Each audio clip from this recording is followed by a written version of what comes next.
Hello and welcome to the Football Girl Review, a weekly update from the world's top female football leagues. Football Girl, the home of female football.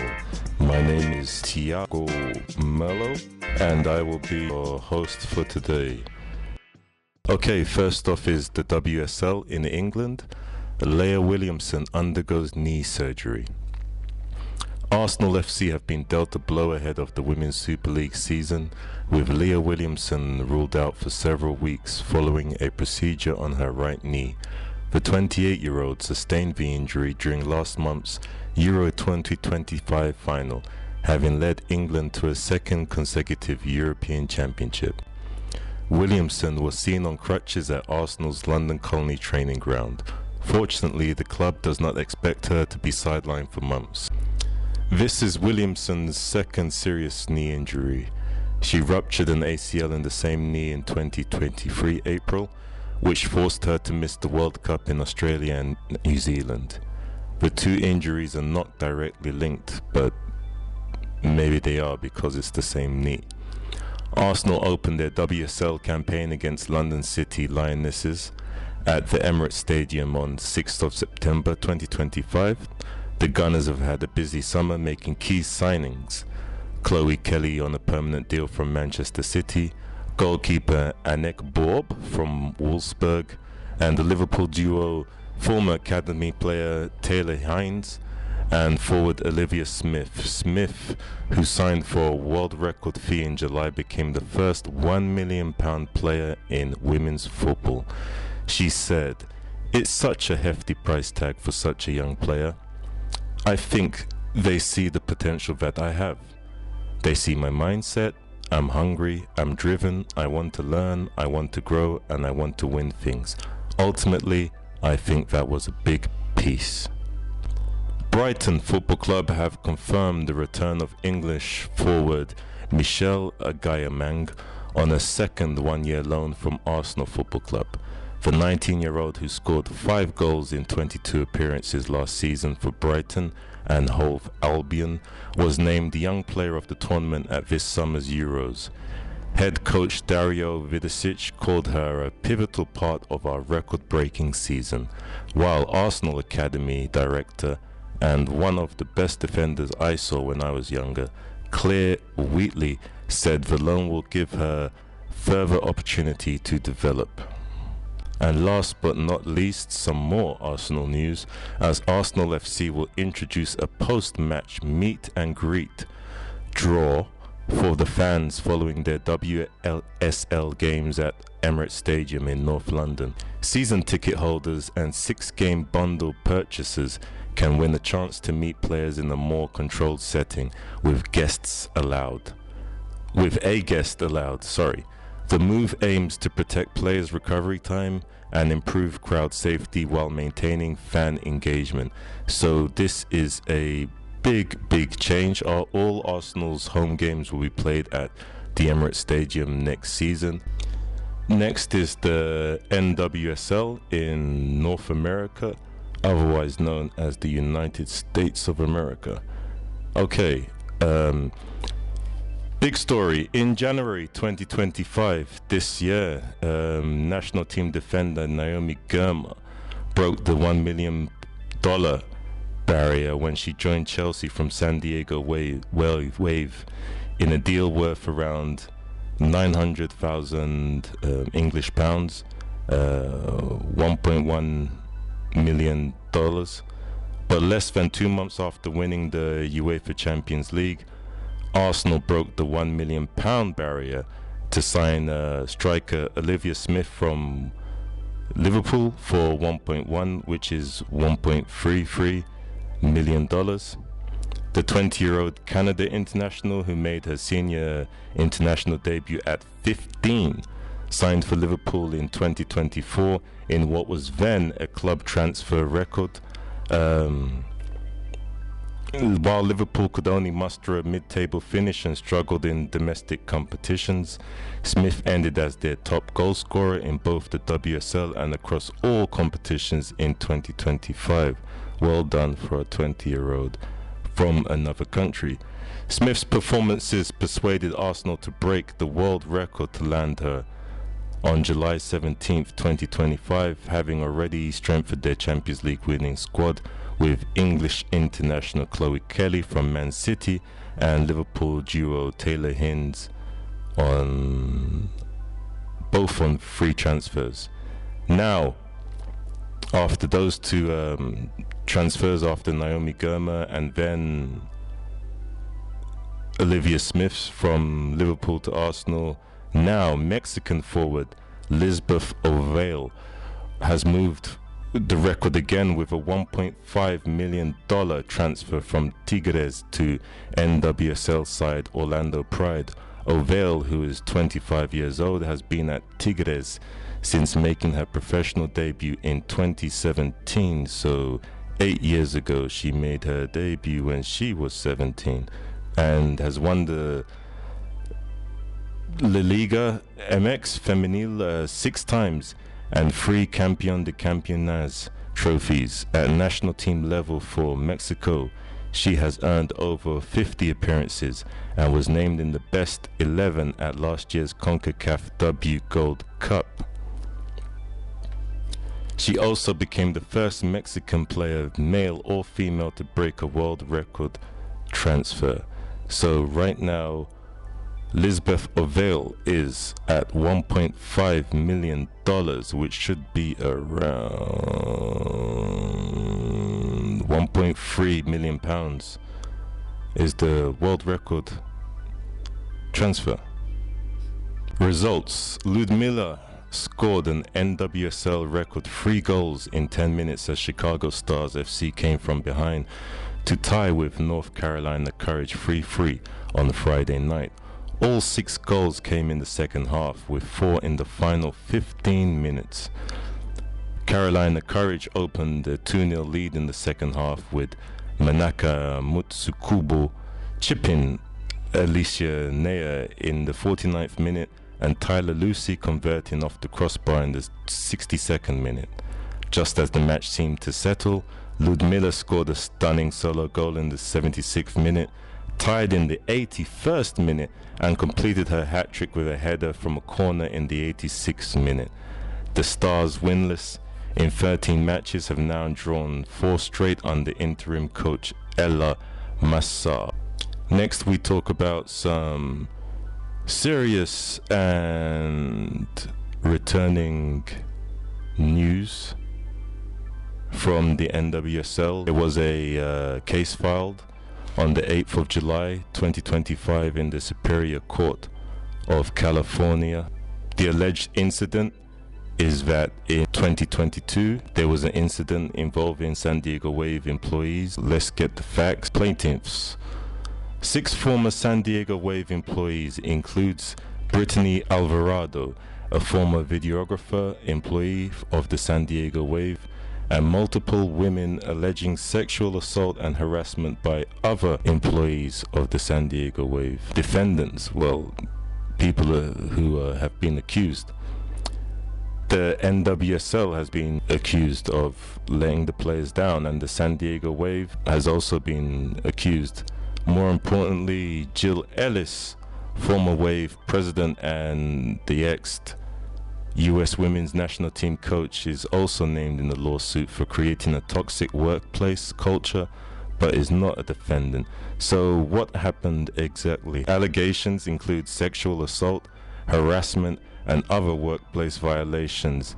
Specific claims: Jane Doe 1, an unnamed woman, said that she went out a couple of times with an employee, a co-worker, and alleged pressure into non-consensual sexual acts during the night out and later at her apartment. So she went out. From what I read, they went back to the man's apartment. Things happened, or something happened at her apartment. It was non-consensual. Consensual meaning she would have agreed, but she didn't. Other claims: harassment, inappropriate behavior during team events, toxic management culture. Brittany Alvarado publicly criticized the NWSL and Jill Ellis via social media in 2024, highlighting workplace issues. In the NWSL's defense, from what their lawyer came out and said, that the statute of limitations, which is 2-year limit under California civil law for assault or battery claims, earliest incident took place in mid-2022. The lawsuit was filed in October 2024. The legal team is basically saying in the NWSL's defense that it's past the statute of limitations, it's over 2 years, number one.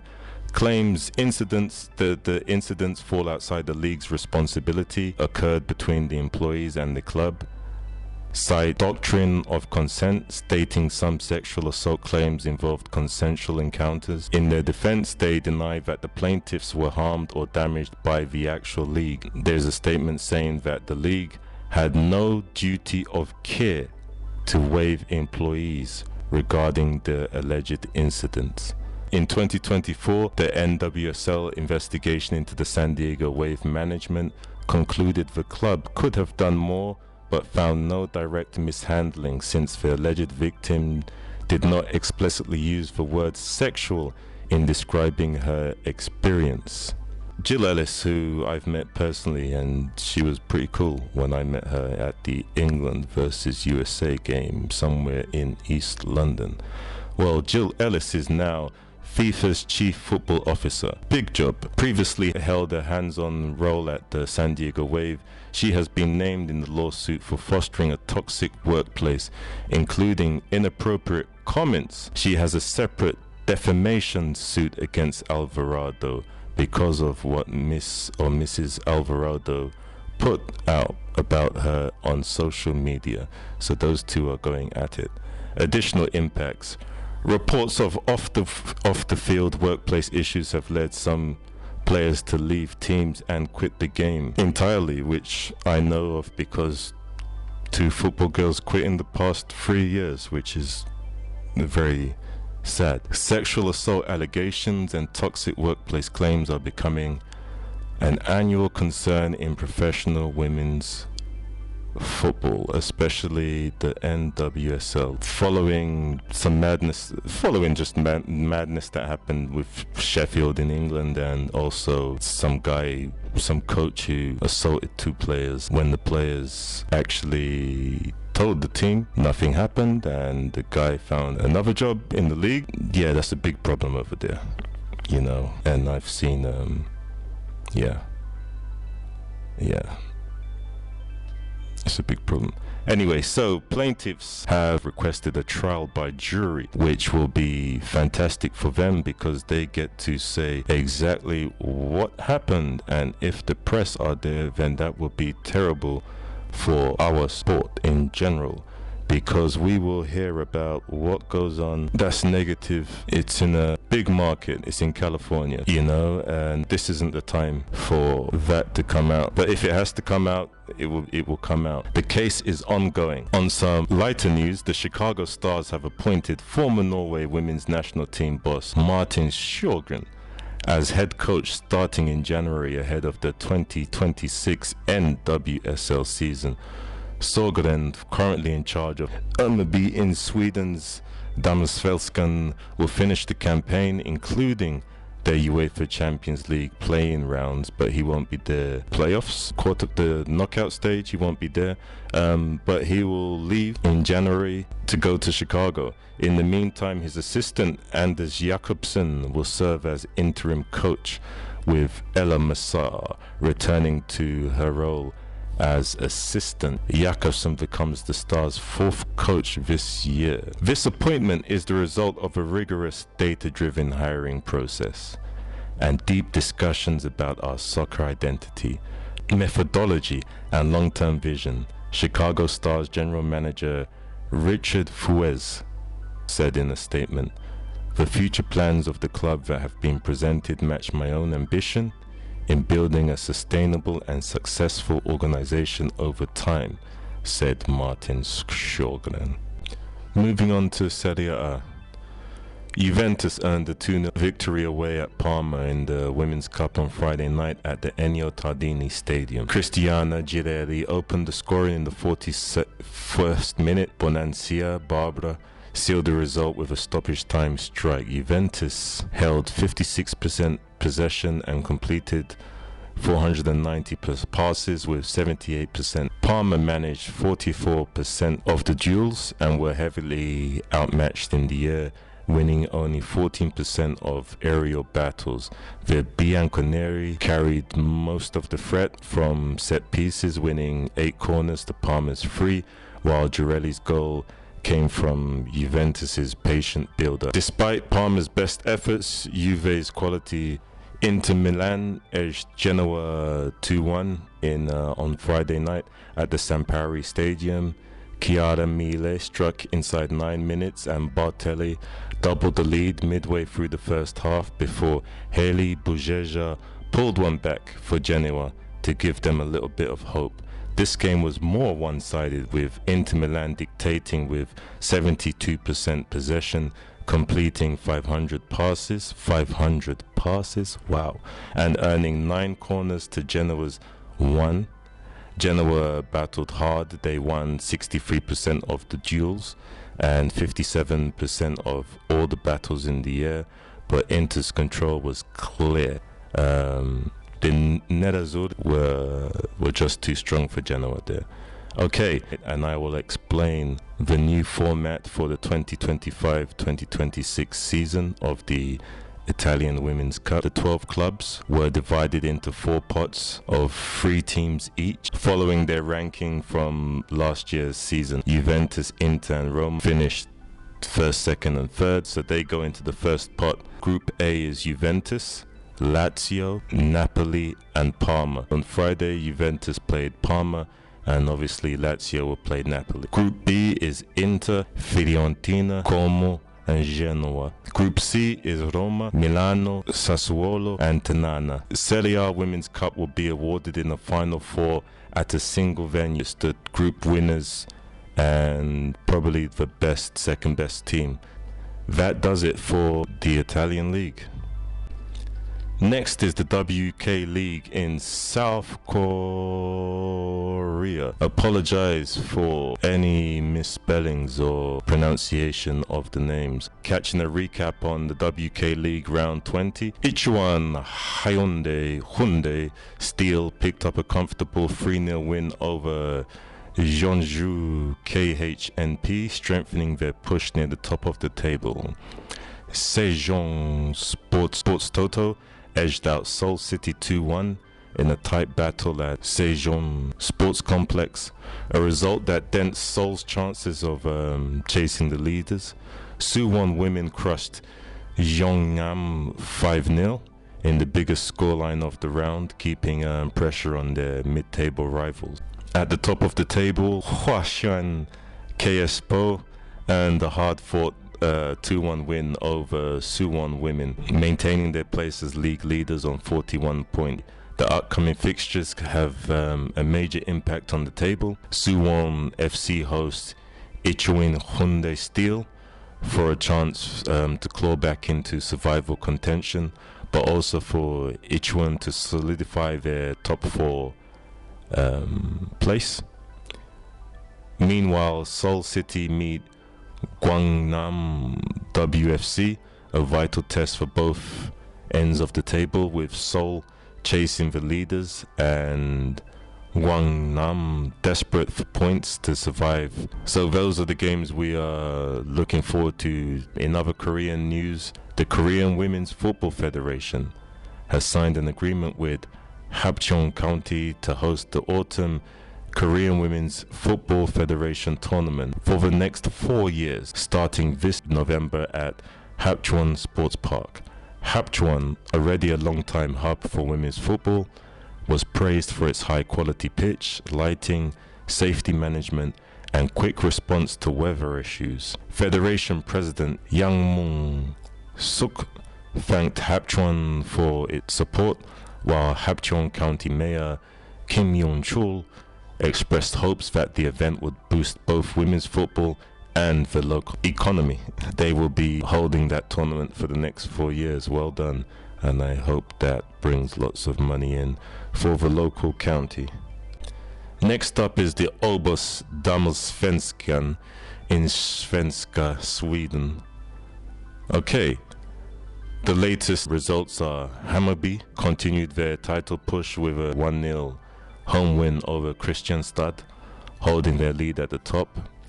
In Malmö, Vaxo shocked FC Rosengard with a 3-2 win, a vital result that deepens Rosengard's struggles in the bottom half.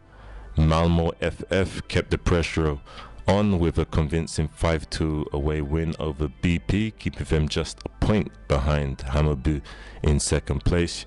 Djurgården edged past AIK 1-0 at Kittelholm's EP, solidifying their grip on fourth place. One of the weekend's big surprises came at Bravida Arena, where Norrköping stunned Häcken 3-1, damaging Häcken's title chase. At the bottom of the league, Alingsås fell 3-1 at home to Pitya, while Linköping finally claimed a strong result with a 3-0 win over Vittsjö. The look at the table, Hammarby sit at the top with 36 points from 16 games, ahead of Malmö on 35, who have a game in hand. Malmö could go top if they win their next game and Hammarby loses, while Häcken dropped to third on 33 points. The top three remain tightly packed, and Häcken's defeat opens the door for Malmö and Hammarby to stretch away. Djurgården have 28 points, and Kristianstad on 26 remain in the chasing pack for European spots, while AIK, Norrköping and Vittsjö fill out the middle of the table. The next round of games in the OBOS Damallsvenskan are on the August the 30th and the 31st. The next set of fixtures could be decisive in both the title race and relegation fight. Malmö and Vaxo in a must-win game to potentially go top if Hammarby slip. Häcken, reeling from defeat, travel to Vittsjö, where they cannot afford another stumble. They have to win to stay involved with the top two. Hammarby, who are number one, meanwhile are idle this round, so they will not be playing. Malmö and Häcken have a chance to close the gap on them. In fact, I think Malmö could in fact go top. In the middle of the table, Kristianstad face AIK in a direct battle for 6th, while Djurgården's trip to BP looks like a chance to tighten their grip on 4th.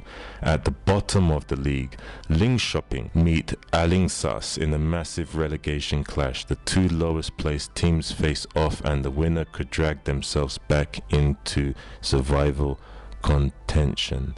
That is all the news from the OBOS Damallsvenskan division. Now on to France, the Arkema Ligue 1. We have some news. Quarterfinalists at Euro 2025.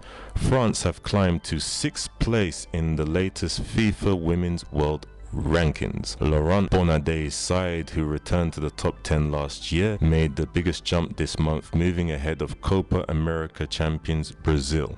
They now sit just behind Germany, who are in 5th, who eliminated France from the Euros in Switzerland this summer.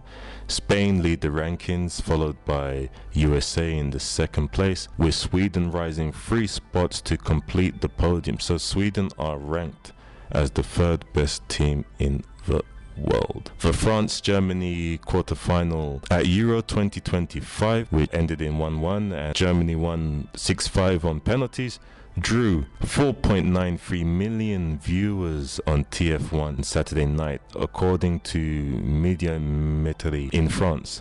At the peak moment, viewership climbed to almost 5.36 million people before France were eliminated. Fantastic. On to the Ballon d'Or, which was started by France Football magazine. France has 2 internationals who are in running for the Ballon d'Or Feminine 2025. Those 2 players are Sandy Baltimore and Clara Matteo. The award, created in 2018, crowns the best female player of the season. The winner will be announced on Monday, September the 22nd at the Théâtre du Châtelet in Paris. This year, for the first time, 3 new trophies will also be handed out. Wow. The Copa Féminine for the best young player, the Yashin Féminine for the best goalkeeper. It would be nice if there was a award for the best female goalkeeper named after a female goalkeeper and not Lev Yashin. And the Gerd Muller Feminine for the season's top scorer across club and culture. I mean, what's wrong with Birgit Prince or Hannah Ljungberg? Gerd Muller, that's terrible. To name female trophies after, that's just stupid. And Raymond Kopa, a French player from way back in the day, for the best young player. That's ridiculous. That's ridiculous. Anyway, so looking at these 2 players who represent France in the Ballon d'Or's nominations, Sandy Baltimore. At just 25 years old, Sandy Baltimore has enjoyed a breakthrough year after moving from PSG to Chelsea last summer. She showed her versatility under Sonia Bonpastor, playing in both defense and attack. The result was 9 goals and 6 assists in all competitions, helping Chelsea secure a league and cup double. For France, her impact was even sharper. She scored 7 goals this season, including an incredible run of 6 goals in 7 consecutive matches. 6 goals in 7 consecutive matches. Isn't that 6 goals in 6 games, bringing her tally to 10 goals in 47 caps. Fantastic. Clara Mateo, the 27-year-old striker, has had her most prolific season yet with Paris FC. Across league play and playoffs, she netted 18 goals in 20 games and added 8 assists. That means she was directly involved in nearly half of Paris FC's goals. She was involved in 45% of Paris FC's goals during this season. Her performances powered Paris FC to the 3rd place in the league and the French Cup title, where they beat PSG in a dramatic penalty shootout. With the national team, Mateo played 12 of 16 games this season, scoring 4 goals and 3 assists, including the opener against Wales at Euro 2025. Her career totals now stand at 8 goals in 41 caps. Those are France's representatives in the Ballon d'Or nominations, Sandy Baltimore and Clara Mateo. Now an interview with Lou Bourget from France. At just 21 years old, Lou Bourget is one of the rising names in French football. The Paris FC defender, the left back who featured at the Euro 2025, has now earned 6 caps with Les Bleus, is preparing for her 4th consecutive season in top flight football with her club. She started playing at 17. In a wide-ranging interview, Bourget opened up about her inspirations, her family and her ambitions. Inspirations and style of play. Bourget is clear about the players who shaped her outlook on football. For the player, I would say Nuno Mendes from Portugal. As for the player, I was always impressed by Sakina Kachui, 2 left-footers who play in my position, of course. She also admires more technical profiles like Neymar, and when it comes to her own game, she highlights her anticipation as her biggest on-field asset. Yet, she admits there are opponents she struggles with. Small, slightly vicious players who generally land hits. I won't name names, she laughs. Her favorite technical move? The leg pass. A simple yet effective gesture that reflects her defensive craft. Life beyond football. When asked about life off the pitch, Bourget revealed a balance between simplicity and joy. She enjoys time with family and friends, loves shopping trips to La Vallée, Village or Champs-Élysées, and is a fan of TV shows like Stranger Things.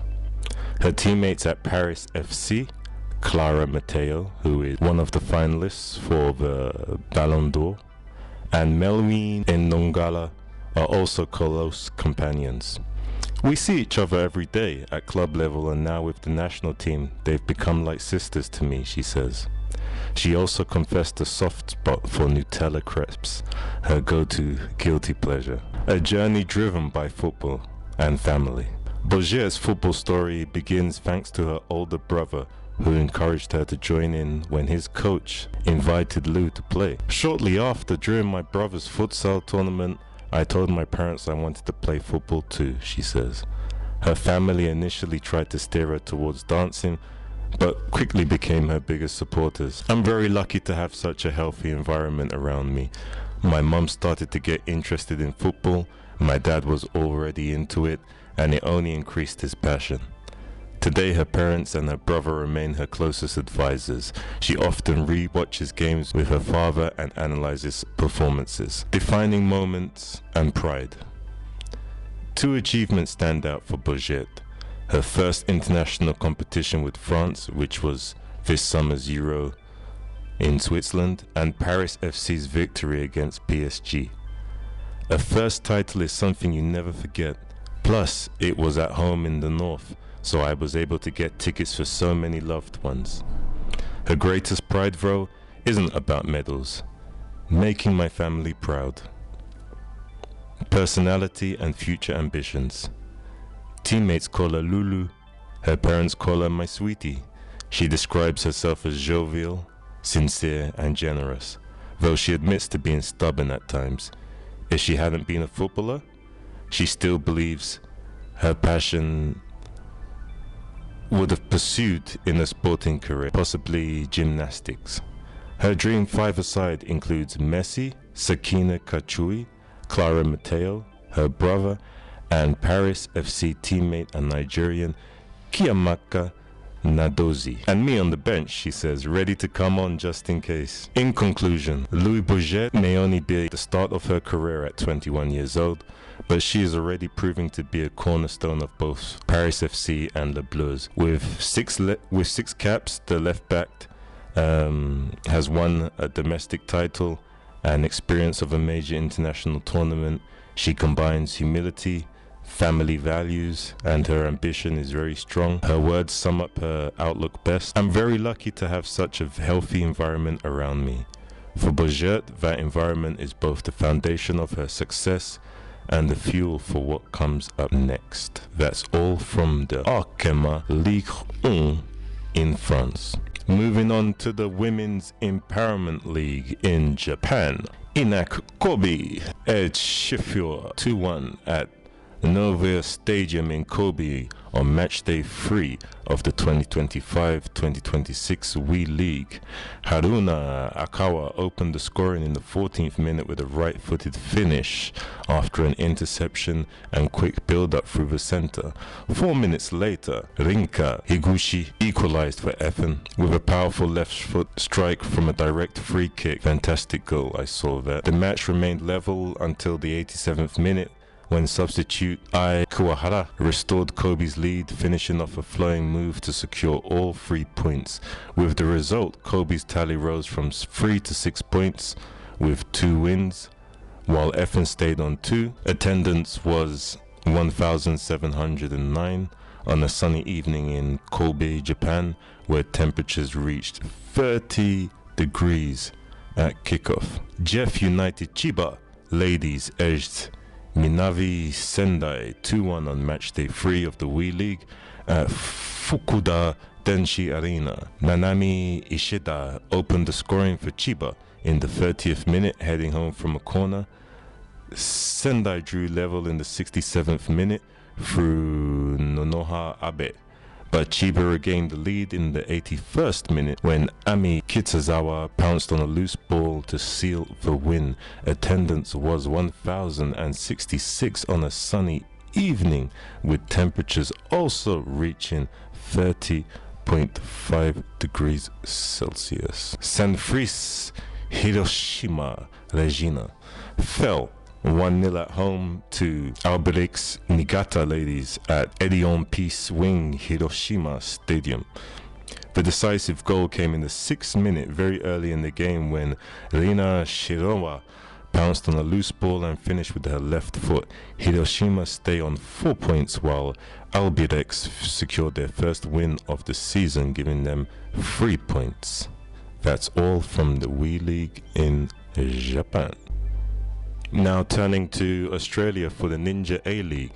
Breaking news from this week is Brisbane Roar star Lainey Fleer, at just 24 years old, has announced her retirement from football after an incredible breakout season in the Ninja A-League. Lainey made headlines by joining her twin sister Sian at the Roar, scoring back-to-back hat-tricks in her first 2 starts and finishing the season with 7 goals and 2 assists in only 9 games.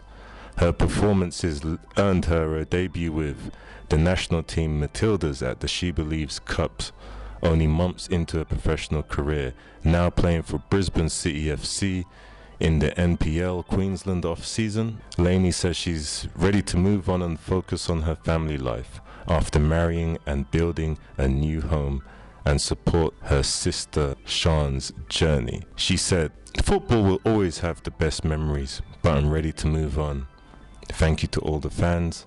I'll be cheering the girls on every step of the way." Head coach Alex Smith praised Lainey's conviction, wishing her all the best and noting she will always be part of the Brisbane Roar family.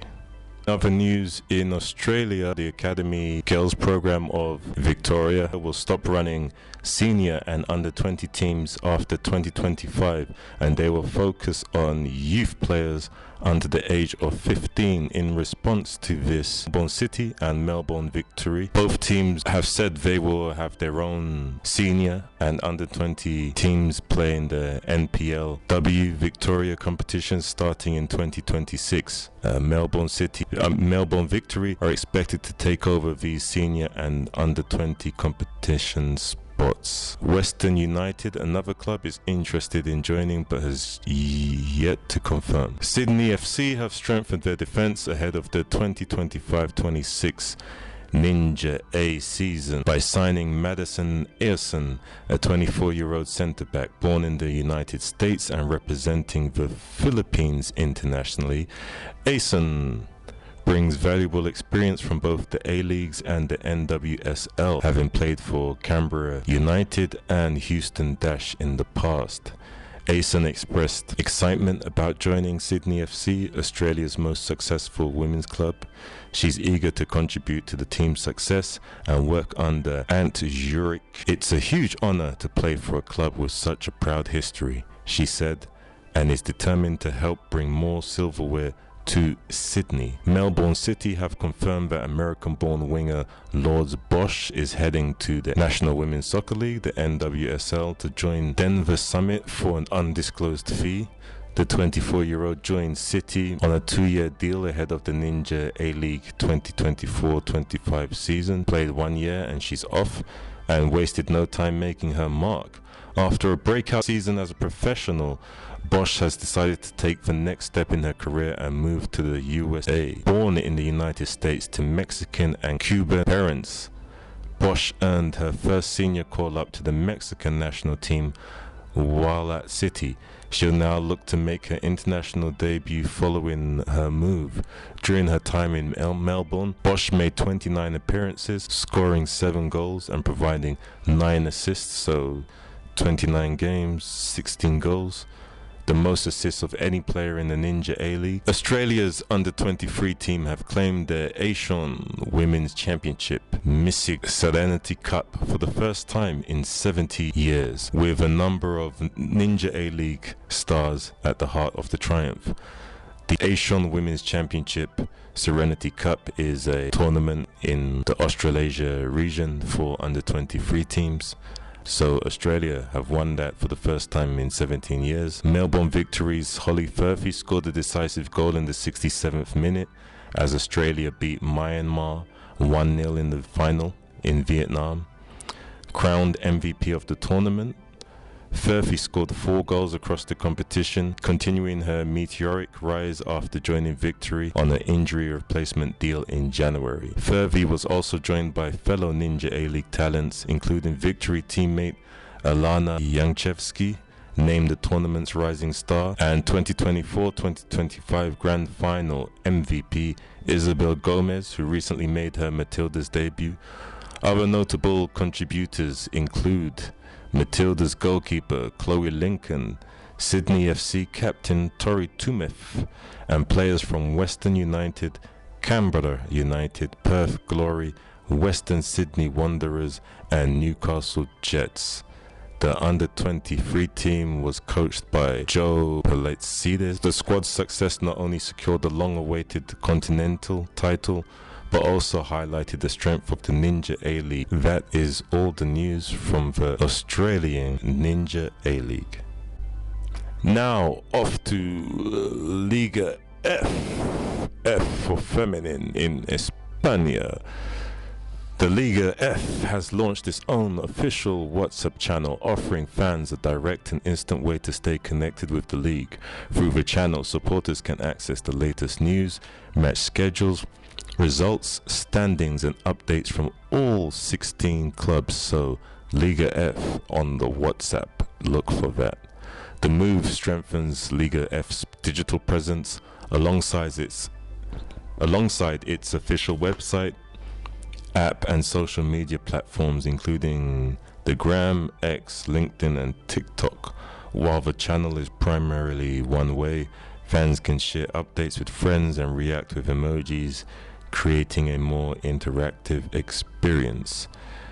As the 2025-2026 season approaches, Liga F invites fans to join the channel and turn on notifications to follow the league in real time and stay close to the action.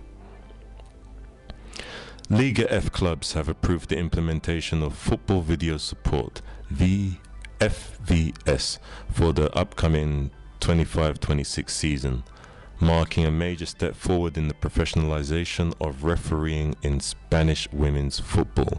The system, validated by FIFA, allows key moments, goals, penalties, direct red cards, and identity errors to be reviewed via video at the request of team staff.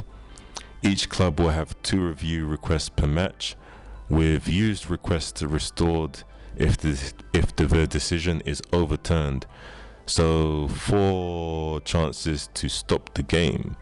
Reviews will take place on a monitor pitch side under the referee's control, so there will be extra equipment paid for and supplied at every women's game in Spain.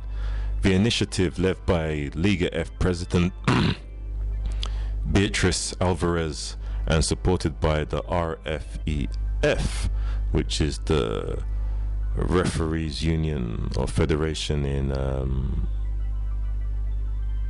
Spain, I think, and the technical refereeing committee, follows successful use in tournaments like the Under-20 and Under-17 World Cups in 2024. Ahead of the season, referees will receive dedicated training on FVS, ensuring the system is applied efficiently. This move underscores Liga F's commitment to fairness, transparency, and continuous improvement of the league. Fantastic. In the one of the final news of the day, Liga F shines at the 2025 Ballon d'Or with 7 players nominated for the prestigious Women's Football Award, which has men's names for each of the female trophies. FC Barcelona dominates the nominations with 6 players in the 6 players. 6 of 7 players. FC Barcelona dominates the nominations, well, with 6 players in the running. Bonmati, Putellas, Gaijado, Pina, Graham Hansen and Peyo. Wow. Real Madrid's Caroline Weir rounds off the rest of the Liga F nominees there. Barcelona is also among the candidates for Team of the Year. Other standout Liga F players include Vicky Lopez, Linda Caicedo for the Copa Trophy, which is for young players, and the Barcelona goalkeeper Catacol is up for the Lev Yafin Trophy. Nominations reflect Liga F's professional growth, infrastructure investment and international reach, solidifying Spain as a hub for top-level female football talent. I think that the nominations reflect the millions of euros that FC Barcelona pump into their women's team, more than anything compared to the other clubs in Spain. Meanwhile, Spain's national team has reclaimed the FIFA #1 ranking, overtaking the USA after their European Championship finish, underscoring the country's rise as a powerhouse in women's football. Volkswagen has become an official sponsor of La Liga and Liga F. The multi-season partnership makes Volkswagen the official car of La Liga, EA Sports, La Liga Hypermotion in Spain, and a global sponsor of Liga F, Moeva.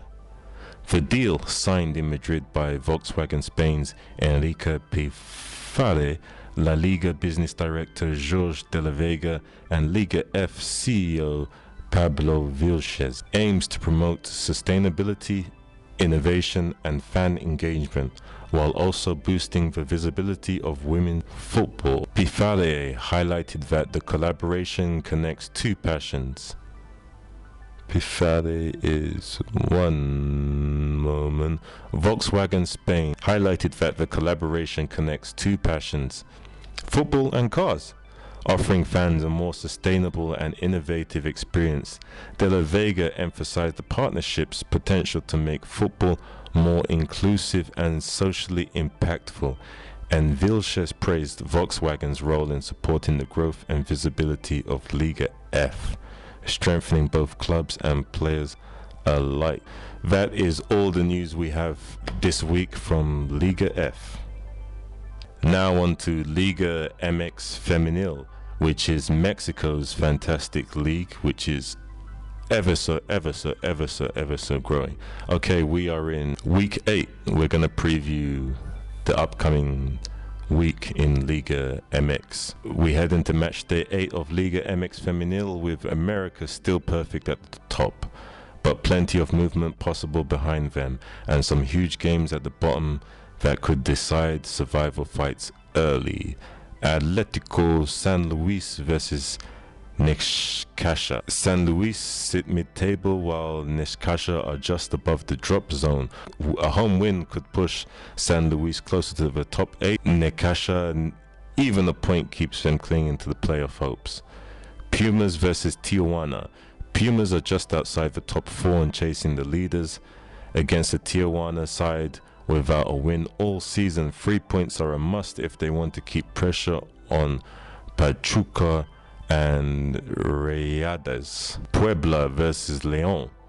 At the bottom, Puebla desperately need their first victory. León sit mid-table, could jump into the top 8 with a win. For Puebla, anything less than 3 points will keep them anchored at the foot of the table. Juarez versus Mazatlan, a massive mismatch on paper. Juarez are inside the top 8 and undefeated at home, while Mazatlan are at the bottom with 1 point and the league's worst defense. Anything other than a Juarez win would be a shock. Cruz Azul versus Toluca. This one could reshape the top of the standings. Toluca are second and unbeaten, and Cruz Azul are at home and they're dangerous and they score lots of goals.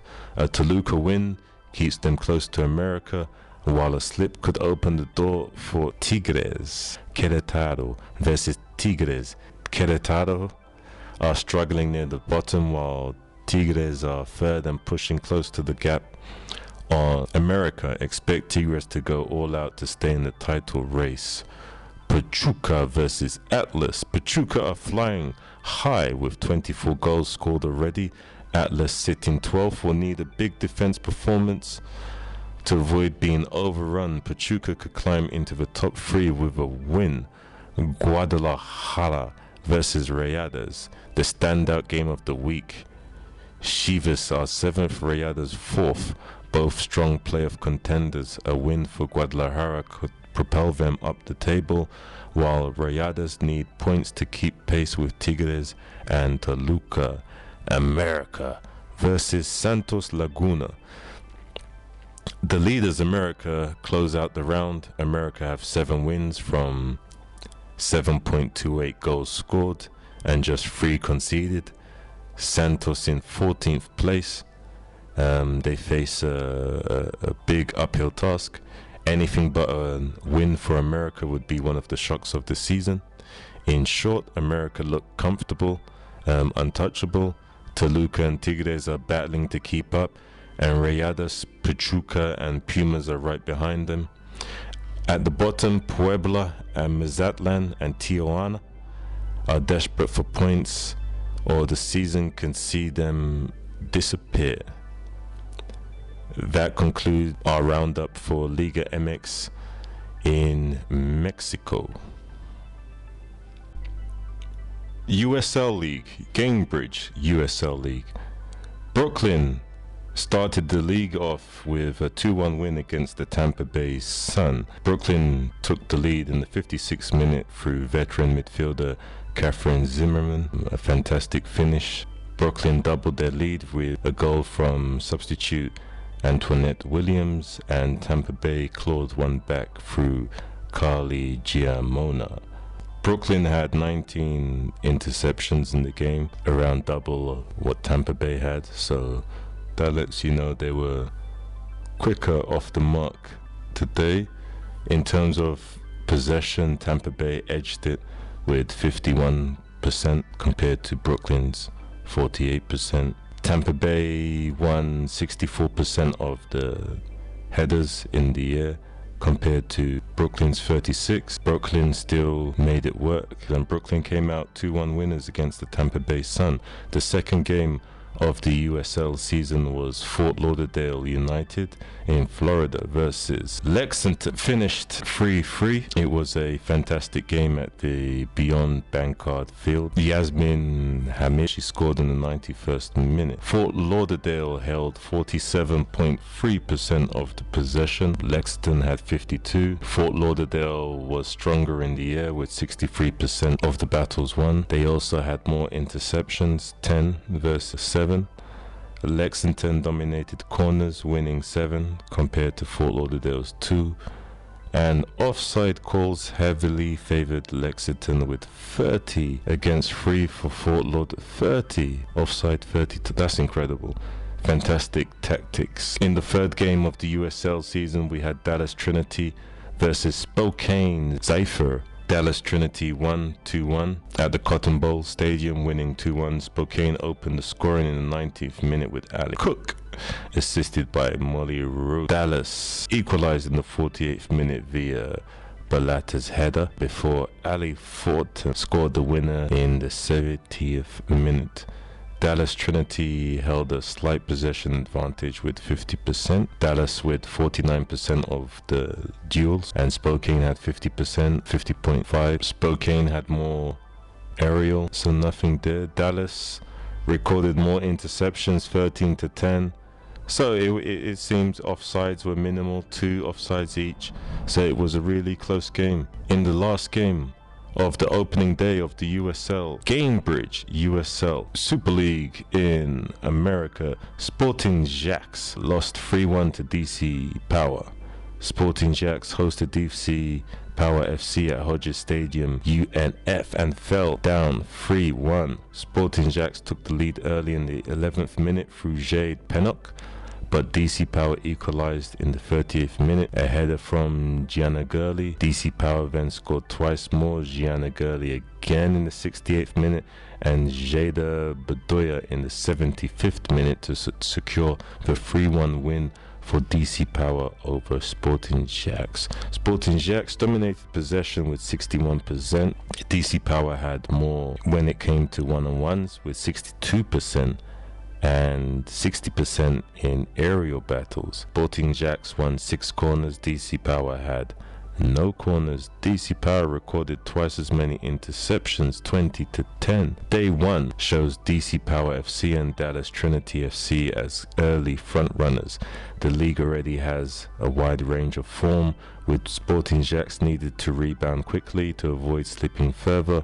Fort Lauderdale versus Lexington highlighted that both teams can score freely but also concede as many goals.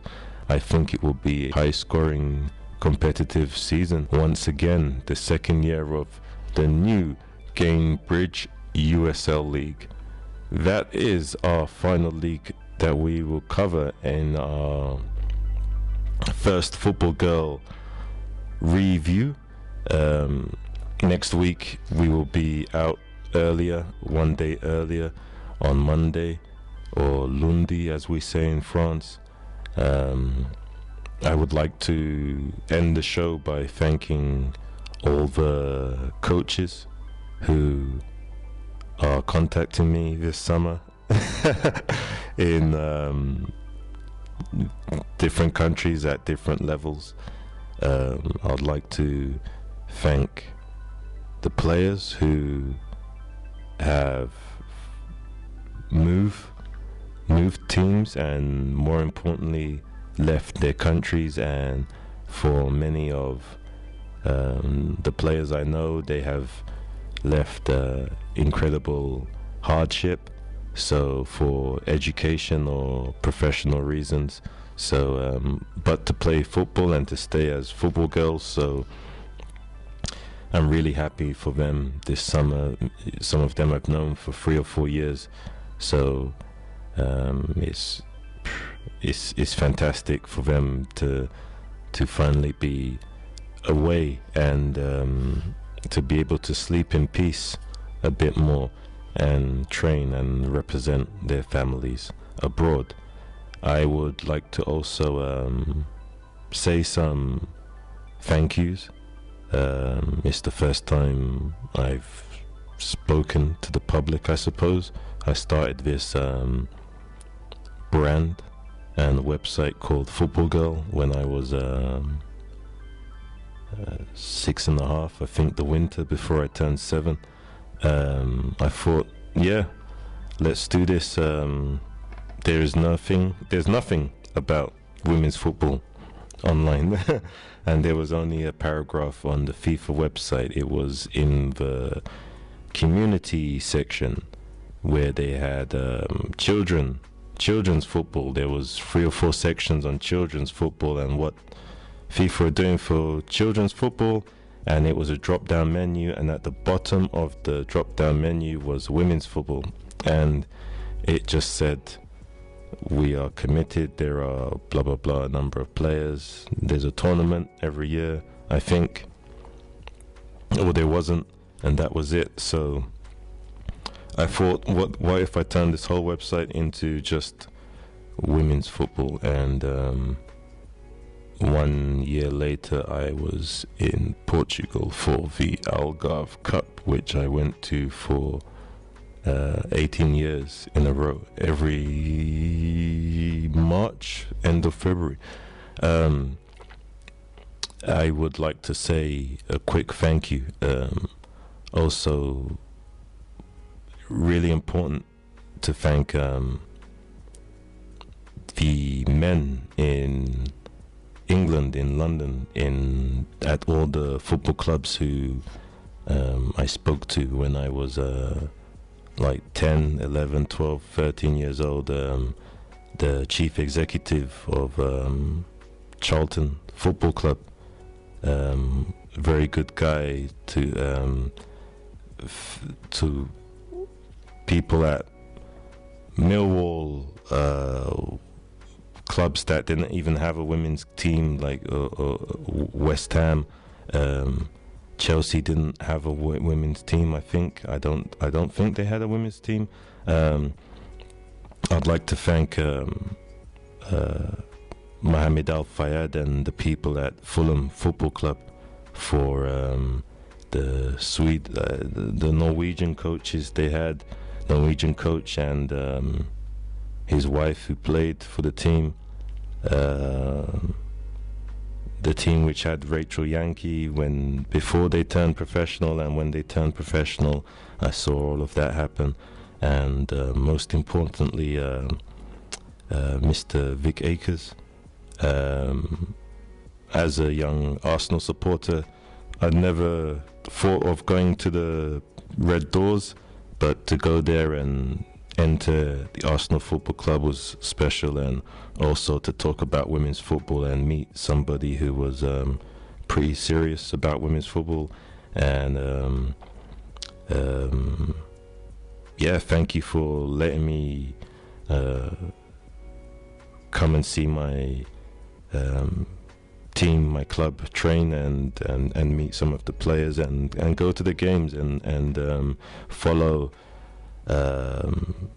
follow the careers of Emma Byrne in goal, and Casey Stoney in defence, and Marianne Spacey, Claire Wheatley, the Welsh captain, Leanne, Gilly, Kelly Smith, you know, fantastic players. And Karen Carney joined. It's fantastic too. And also thank you to Chelsea Football Club for the times I went there for marketing.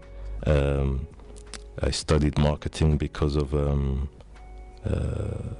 Sir Mr. Peter Kenyon from Manchester United, and at Chelsea at the same time, and watching the marketing and the changing of Chelsea's store, and learning how to brand. Thank you to Chelsea Football Club for going back there and working for 2 years and seeing every game, every home game, and like being in the box. Fantastic experience working at different levels at Chelsea Football Club, from on the pitch to food to talking to the cleaners. I learned a lot about the insides of a football club, and another football club that helped when I was not, you know, reporting in terms of just work. Fulham Football Club. I think Fulham, I worked at between Fulham and Charlton. I did every job that you can do around the football stadium on game day, and the most hectic is selling food. So Fulham is fantastic. It's these are clubs in my neighborhood: Fulham and QPR, Brentford, and Chelsea. And so it was fantastic to work at all of them. Thank you to Brentford back in the day. Thank you for working on the stadium and helping consult in terms of women's football and trying to convince people, businessmen and executives, that, you know, yeah, women's football is big. Women's football is going to be big, you know. So thank you to those people. Thank you to the Portuguese Federation for letting me come to the Algarve Cup for many years since I was a kid, and always being fantastic to me, letting me see the setup. And thank you to all the players, and I'm proud of the progress Portugal's made from the days of the inspirational Monica Jorge. That's it really. The next week we will have some more thanks, but I'd like to thank those people most of all, and thank you to my first editor, Mr. Butler, Oliver, at Soccer Investor, and Brian, the publisher, Mr. Sturgis, for letting me into the world of, for first of all giving me a table and a computer and letting me head the women's football section of a finance magazine, which was going out to the top clubs in the world, and especially Europe. So it was an incredible experience to send envelopes to Karl-Heinz Rummenigge and Franz Beckenbauer and Uli Hoeneß and the director at Juventus, you know, people people you played on a computer game who are now working at, you know, to put their names on envelopes. Thank you to the people at G14 at the website, and that led to UEFA, and that led to Real Madrid's website. So thank you to all these people and UEFA, and especially UEFA, for letting me do some work on their website, and in turn Real Madrid, who were Mr. Perez and the head of marketing, they were really interested in making at that time Real Madrid and UEFA, in my mind, we tried to make their websites and the branding like really clean, and it was the height of just not using Java and having things flash, and it was just the beginning of, it was just the tip of the mountain of flash usage and you know, like video, and we tried to start coming back. And if you look at the Real Madrid website now, it's much more simplistic, which Facebook started that simplicity of design. So anyway, this has been a long show. I suppose by the winter we will have a full season, so it will be longer. If you've been listening so far, this is episode number 1. Our presentation and music and everything will get better. I hope you like our new Football Girl website. We finished that 1 month after the app. We have an app which is already finished, but we have AI features in the app, so we have to keep on testing that. And we have computer games, so I'm working on 2 computer games at the moment, which is just a phenomenal thing to do you know, for somebody like me. The games, we have a funding section which hopefully I will finish in August, September, before the end of October. I hope to finish the funding section, and then by the end of the year we should have the profile social section finished, which is we should have it finished earlier, but I have a feeling with the computer games we have like 25 books, so we have to release the books, read them all again and again, and release them, academic books on the football industry and marketing and advertising, which I studied. And that's it for now. So thank you for listening. This is Santiago, Merlot, and this is Football Girl. Football Girl, the review every Monday, looking back at the biggest stories in women's football from around the world. Football Girl, the home of female football. Football girls, feet on the dirt in the sand, cheering loud, the pride of our land. With every goal, we rise and stand.